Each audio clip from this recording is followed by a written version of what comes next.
Henry, James, and Gordon were miserable. They had been shut up for several days for being naughty and longed to be let out again.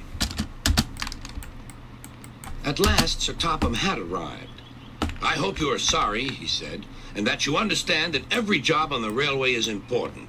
We have a new tank engine called Percy, who helps pull coaches, and Thomas and Edward have worked the main line nicely. But I will let you out now if you promise to work hard." "Yes, sir," said the three engines. "We will." "That's good. But please remember that this no shunting nonsense must stop." Sir Topham Hatt then told Percy, Edward, and Thomas that they could go and play on the branch line for a few days. They ran off happily to find Annie and Clarabelle at the junction. The two coaches were very pleased to see Thomas again. Edward and Percy played with the freight cars. "Stop, stop, stop," screamed the cars as they were pushed into their proper sidings. But the two engines laughed and went on shunting till the cars were tidily arranged. Next, Edward took some empty cars to the quarry. Percy was left alone.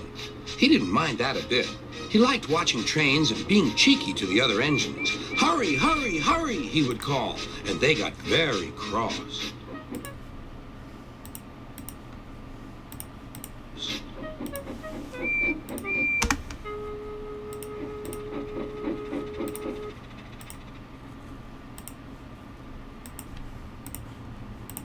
After a great deal of shunting, Percy was waiting for the signalman to set the switch so he could get back to the yard.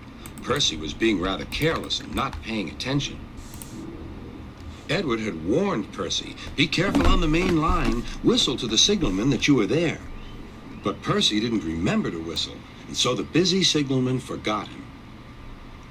Percy waited and waited. The switch was still against him, so he couldn't move.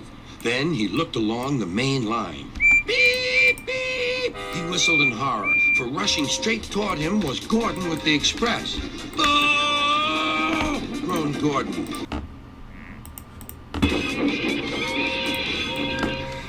Percy opened his eyes. Gordon had stopped with Percy's buffers just a few inches from his own. But Percy had begun to move. "I won't stay here. I'll run away," he puffed.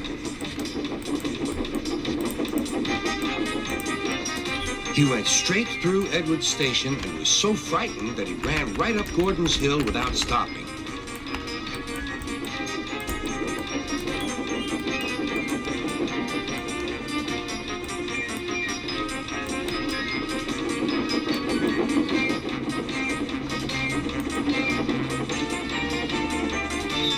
After that, he was tired, but he couldn't stop. He had no driver to shut off steam and apply the brakes.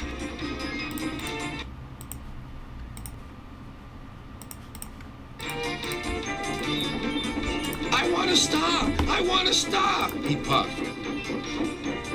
The man in the signal box saw Percy was in trouble, so he kindly set the switch.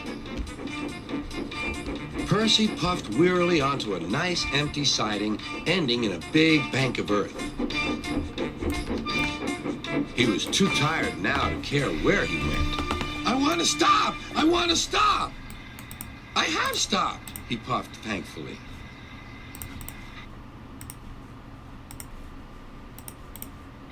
"Never mind, Percy," said the workman as they dug him out. "You shall have a drink and some coal, and then you'll feel better." Presently, Gordon arrived.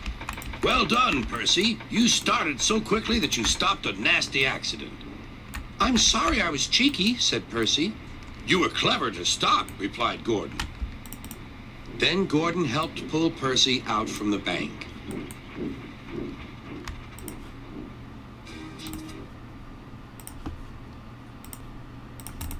The two engines are now good friends, but Percy is always most careful when he goes out on the main line.